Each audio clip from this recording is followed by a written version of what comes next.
आज 4 अप्रैल है, दिन शनिवार। आइए जानते हैं बिहार की 30 फटाफट बड़ी खबरों को। और इस न्यूज को आप किस जगह से देख रहे हैं, हमें कमेंट बॉक्स में जरूर बताएं।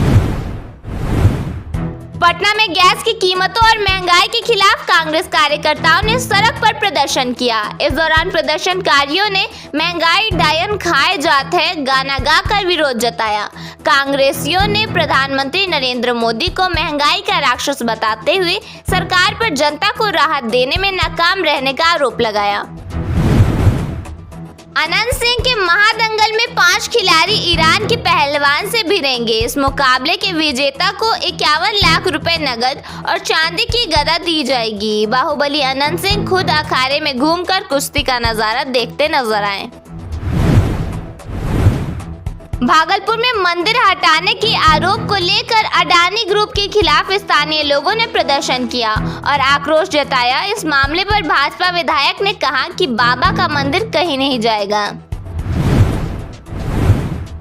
नालंदा में महिला से बदसलूकी के मामले में पीड़िता के परिजन से मिलने पप्पू यादव पहुंचे। उन्होंने परिवार को 50,000 रुपए की आर्थिक मदद दी और इस दौरान उन्होंने कहा कि दोषियों के हाथ काट देने चाहिए, क्योंकि किसी को भी महिला से बदसलूकी करने का हक नहीं है। गिरिराज सिंह ने बंटवारे को लेकर बयान देते हुए कहा कि उस समय हमारे पूर्वजों से गलती हुई थी। उन्होंने कहा कि अगर सभी मुसलमान पाकिस्तान चले गए होते तो ओवैसी जैसे लोग नहीं होते। अफरोज हत्याकांड का सीसीटीवी फुटेज सामने आया है। फुटेज में दिखा कि चाय की दुकान पर पहले बातचीत हुई, जिसके बाद गोली मार दी गई। बताया गया कि बाइक बनाने को लेकर विवाद हुआ था, जिसके बाद हत्या की वारदात को अंजाम दिया गया। समस्तीपुर में एक लोको पायलट की गोली मारकर हत्या कर दी गई। घटना के विरोध में लोगों ने सड़क जाम कर दिया। बताया गया कि लोको पायलट ड्यूटी खत्म होने के बाद घर लौट रहे थे। महिला आयोग में एक लड़के ने लड़की की मांग भर दी, जिसके बाद करीब 2 घंटे तक हाई वोल्टेज ड्रामा चला। मौके पर डायल 112 की टीम भी बुलाई गई। बताया गया कि लड़की लड़के के घर में किराएदार थी। बक्सर में बिजली के तार से निकली चिंगारी के कारण आग लग गई, जिसमें 80 बीघा गेहूं की फसल जलकर राख हो गई। इस घटना से किसानों को लाखों रुपए का नुकसान हुआ है। बेगूसराय में जर्जर अस्पताल की छत या दीवार का मलबा एक लैब टेक्नीशियन के सिर पर गिर गया, जिससे उसके सिर में चोट लग गई। एससी ने कहा कि एक प्रभारी के अनुरोध के बावजूद व्यवस्था में कोई बदलाव नहीं हो रहा है। मुजफ्फरपुर में दिन दहाड़े पूर्व पार्षद से छिनतई की घटना सामने आई है। बदमाशों ने उनके गले से 10 लाख रुपए की सोने की चेन झपट ली और हथियार लहराते हुए मौके से फरार हो गए। तेजस्वी यादव की इंग्लिश स्पीच को लेकर बीजेपी ने उन पर निशाना साधते हुए उनकी अंग्रेजी को 9वीं फेल बताया। इस पर राजद ने पलटवार करते हुए कहा कि भाजपा के नेता तेजस्वी फोबिया से ग्रसित हैं। आज पूरे बिहार में उमस और तेज धूप रहेगी। अगले कई दिनों तक बारिश की कोई संभावना नहीं है। अधिकतम तापमान 36 से 39 डिग्री सेल्सियस के बीच रहेगा। बिहार में लगातार बढ़ती गर्मी और तेज धूप ने सरकार की चिंता बढ़ा दी है। लू के खतरे को देखते हुए समाज कल्याण विभाग बिहार ने बड़ा फैसला लेते हुए राज्य के सभी आंगनबाड़ी केंद्रों के संचालन समय में बदलाव कर दिया है। अब सभी केंद्र सुबह 7:30 बजे से दोपहर 11:30 बजे तक ही चलेंगे। बिहार के दरभंगा जिले में कार्गो लॉजिस्टिक्स हब और एयरो सिटी का निर्माण कराया जाएगा। जल्दी मिथिलांचल का इलाका ग्लोबल ट्रेड सेंटर के रूप में जाना जाने वाला है। जानकारी के मुताबिक बिहार सरकार की अब बेहद खास परियोजना है। इसके लिए करीब 50.04 एकड़ जमीन अधिग्रहण किया जाएगा। इसके लिए लगभग 138.82 करोड़ रुपए की मंजूरी भी मिल गई है। बिहार के दरभंगा जिले में बंद पड़ी रेयान सहकारी चीनी मिल को फिर से चालू करने की दिशा में बड़ा कदम उठाया गया है। राज्य सरकार के सहकारिता विभाग ने इसके लिए डीपीआर तैयार करने का आदेश जारी कर दिया है। इस योजना का मकसद राज्य में उद्योगों को बढ़ावा देना और रोजगार के नए मौके पैदा करना है। बिहार में अप्रैल महीने का मौसम इस बार अलग तेवर दिखाने वाला है। एक तरफ जहां तेज गर्मी लोगों को परेशान करेगी, वहीं बीच बीच में बारिश भी राहत दे सकती है। मौसम विभाग के अनुसार महीने के दूसरे हफ्ते से राज्य में हीट वेव चलने की संभावना है। पीर पैंती थर्मल पावर प्रोजेक्ट के लिए जमीन अधिग्रहण की प्रक्रिया तेज हो गई है। कुल 160 एकड़ से ज्यादा जमीन चिन्हित की गई है। इससे 288 किसान प्रभावित होंगे। सामाजिक प्रभाव आकलन भी जारी है।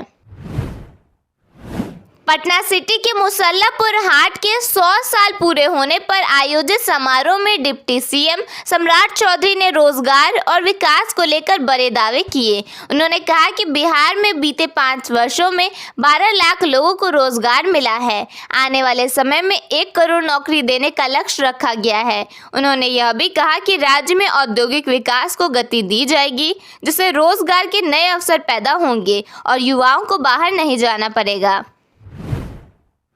बिहार में जीविका योजना के तहत संचालित दीदी की रसोई तेजी से सफलता की नई कहानी लिख रही है।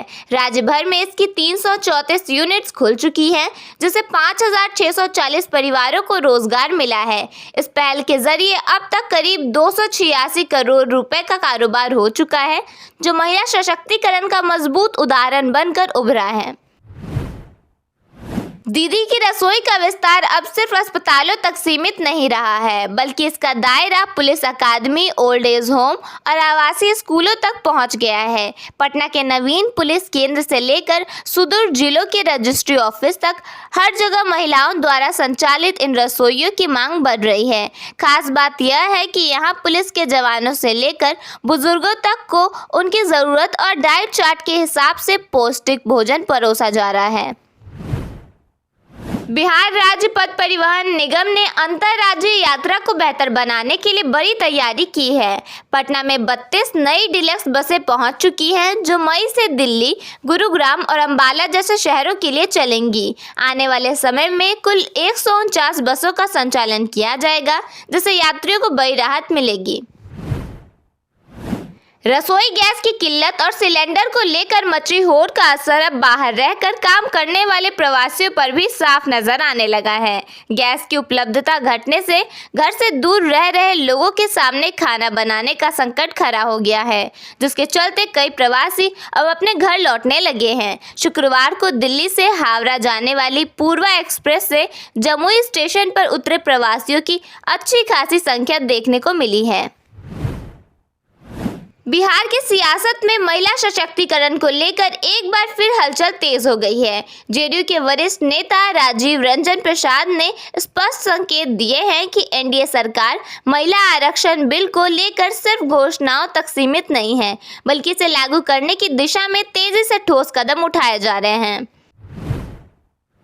रक्सौल जिले में लोगों की बिजली बिल से जुड़ी समस्याएं सिर्फ 3 दिनों में ही निपटा दिए जाएंगे। इसके लिए कैंप लगाया जाएगा, जहां कंज्यूमर अपनी शिकायत दर्ज करा सकेंगे। कैंप सुबह के 11 बजे से दोपहर के 2 बजे तक आयोजित किया जाएगा।